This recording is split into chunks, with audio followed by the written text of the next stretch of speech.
بسم اللہ الرحمن الرحیم۔ السلام علیکم۔ سب سے زیادہ بے حیال قوم لوط علیہ السلام کی قوم تھی۔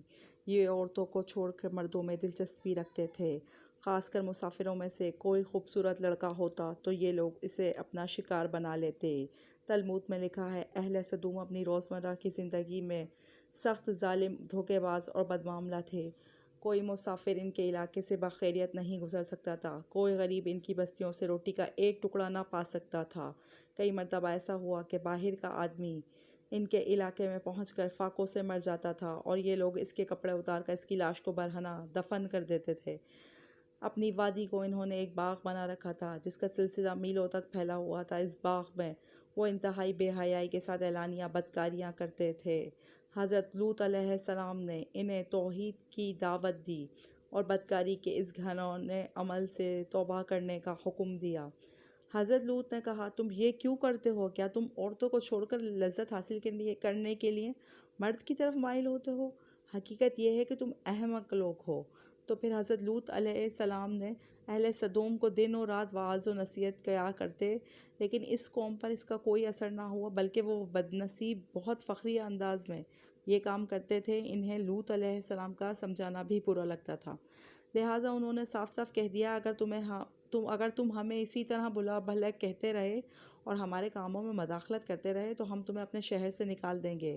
حضرت لوط نے نصیحت و تبلیغ کا سلسلہ جاری رکھا، لہٰذا ایک دن اہل سدوم نے خود ہی عذاب الہی کا مطالبہ کر دیا۔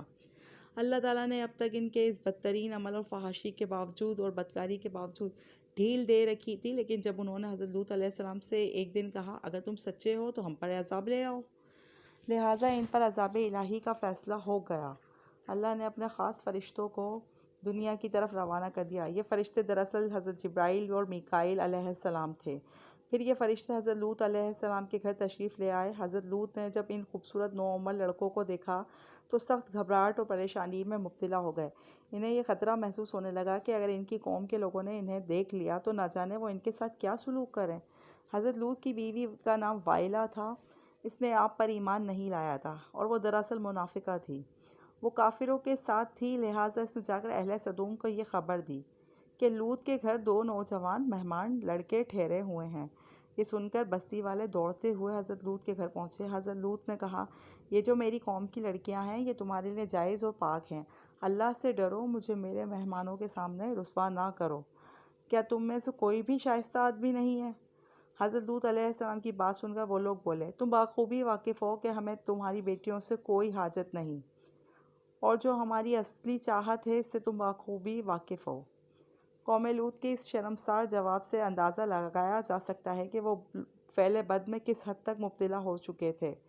حضرت لوط علیہ السلام کی قوم ان کے گھر کی طرف دوڑتی ہوئی آئی تو حضرت لوط نے گھر کے دروازے بند کر دیے اور ان نوجوانوں کو ایک کمرے میں چھپا دیا۔ ان بدکار لوگوں نے آپ کے گھر کا گھیراؤ کیا ہوا تھا اور ان میں سے کچھ گھر کی دیوار پر بھی چڑھنے کی کوشش کر رہے تھے۔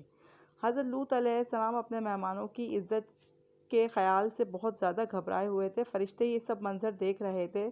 جب انہوں نے حضرت لوط علیہ السلام کی بے بسی اور پریشانی کا یہ عالم دیکھا تو حقیقت سے پردہ اٹھاتے ہوئے فرمایا، اے لوط، ہم تمہارے رب کے بھیجے ہوئے فرشتے ہیں۔ یہ لوگ ہرگز تم تک نہیں پہنچ سکیں گے، ابھی کچھ رات باقی ہے، تو آپ اپنے گھر والوں کو لے کر چل دو اور تم میں سے کوئی شخص پیچھے مڑ کر نہ دیکھے۔ اہل سدوم حضرت لوط علیہ السلام کے گھر کا دروازہ توڑنے پر بضد تھے کہ حضرت جبرائیل علیہ السلام نے گھر سے باہر نکل کر اپنے پر کا ایک کونا انہیں مارا، جس سے ان کی آنکھوں کے ڈیلے باہر نکل آئے اور بصارت ظاہر ہو گئی۔ یہ خاص عذاب ان لوگوں کو پہنچا جو حضرت لوط علیہ السلام کے پاس بدنیتی سے آئے تھے۔ حضرت لوط علیہ السلام حقیقت حال جان کر مطمئن ہو گئے اور اپنے گھر والوں کے ساتھ رات کو ہی نکل کھڑے ہوئے، لیکن پھر بھی ان کی بیوی ان کے ساتھ تھی۔ لیکن کچھ دور جا کر وہ واپس اپنے قوم کی طرف پلٹ گئی اور قوم کے ساتھ جہنم واصل ہو گئی۔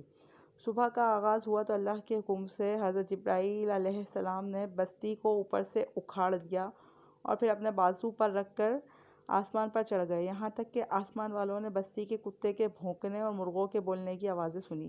پھر اس بستی کو زمین پر دے مارا، جس کے بعد ان پر پتھروں کی بارش ہوئی۔ ہر پتھر پر مرنے والے کا نام لکھا ہوا تھا۔ جب یہ پتھر ان کو لگنے لگے تو ان کے سر پاش پاش ہو جاتے۔ صبح سویرے شروع ہونے والا یہ عذاب اشراق تک پوری بستی کو نیست و نابود کر چکا تھا۔ قوم لوط کی ان خوبصورت بستیوں کو اللہ نے انتہائی بدبودار اور سیاہ جیل میں تبدیل کر دیا، جس کے پانی سے رہتی دنیا تک کوئی فائدہ نہیں اٹھایا جا سکتا۔ سمندر کے اس حصے میں کوئی جاندار مچھلی، میںڈک وغیرہ زندہ نہیں رہ سکتے، اس لیے اسے ڈیڈ سی یعنی بحر مردار کہا جاتا ہے، جو اسرائیل اور اردن کے درمیان واقع ہے۔ ماہرین آثار قدیمہ نے 10 سالوں کی تحقیق و جستجو کے بعد اس تباہ شدہ شہر کو دریافت کیا تھا۔ تحقیقات سے پتہ چلا تھا کہ اس شہر میں زندگی بالکل ختم ہو چکی ہے۔ شہر کے راستے و کھنڈرات کو یہ دیکھ کر آرکیولوجسٹ نے یہ اندازہ لگایا کہ جب یہ شہر تباہ ہوا تو اس وقت لوگ روزمرہ کے معاملات اور کاموں میں مشغول تھے اور یہاں زندگی اچانک ختم ہو گئی تھی۔ اہل سدوم، جنہیں پتھر بنایا گیا تھا، ان کے بت ابھی تک بحیرہ مردار کے آس پاس موجود ہیں، جو لوگوں کے لیے ایک عبرت ہے۔ آج یورپی ممالک میں انسانی آزادی کے نام پر بدکاری کی اجازت دی جاتی ہے اور اس فحش عمل کو باعث فخر سمجھا جاتا ہے۔ روایتوں کے مطابق ایک مرتبہ حضرت سلیمان علیہ السلام نے شیطان سے پوچھا کہ اللہ کے نزدیک سب سے بدترین عمل کیا ہے؟ ابلیس بولا، جب مرد مرد سے بدفعلی کرے اور عورت سے خواہش پورے کرے، اور مجھے شرم آتی ہے یہ کہتے ہوئے کہ آج ہمارے معاشرے میں یہی سب چل رہا ہے، بلکہ اس کبھی کام کو قانون کی سرپرستی حاصل ہے۔ اللہ ہماری دنیاوی اور آخروی زندگی کو بہتر فرمائے اور ہمیں عقل و عمل عطا کرنے کی توفیق عطا فرمائے۔ واللہ اعلم۔ ویڈیو اچھی لگی تو ویڈیو کو لائک اور شیئر ضرور کریں، چینل کو ضرور سبسکرائب کریں۔ شکریہ۔